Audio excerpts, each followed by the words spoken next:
game was filled with banners of nationalist slogans and patriotic propaganda. Basically, the game was completely censored, and as some users pointed out, turned into a pro-government propaganda machine. The CCP said it felt kids were becoming addicted to video games, and they were also growing concerned about how violent some games were. One government publication described online games as spiritual opium. When the CCP announced a ban of kids under 18 playing games for more than 3 hours a week.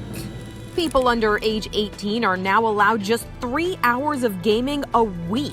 Tencent's stock price immediately started to fall. Later that year, Tencent's profit fell for the first time in over a decade, largely because it couldn't release or monetize new games due to this new government policy. To appease the Chinese government, Tencent had to make big changes. For example, Tencent introduced facial recognition in their games and began using police databases to verify the identities of its users and their ages. That way, it could ensure people weren't playing games unsuitable for their age, and also that they weren't spending too much time playing. Tencent also had to change the nature of some of its games to ensure they aligned with the CCP's values. For example, one of their most popular games, PUBG, previously involved 100 people killing each other until one person is left. But Tencent had to change it completely. They rebranded it as Game for Peace, and the story instead became about patriotic warriors. The violence was removed, and blood was replaced with green liquid. When someone gets shot, instead of dying, the character simply waves back and disappears. The game was filled with banners of nationalist slogans and patriotic propaganda. Basically, the game was completely censored, and as some users pointed out, turned into a pro-government propaganda machine.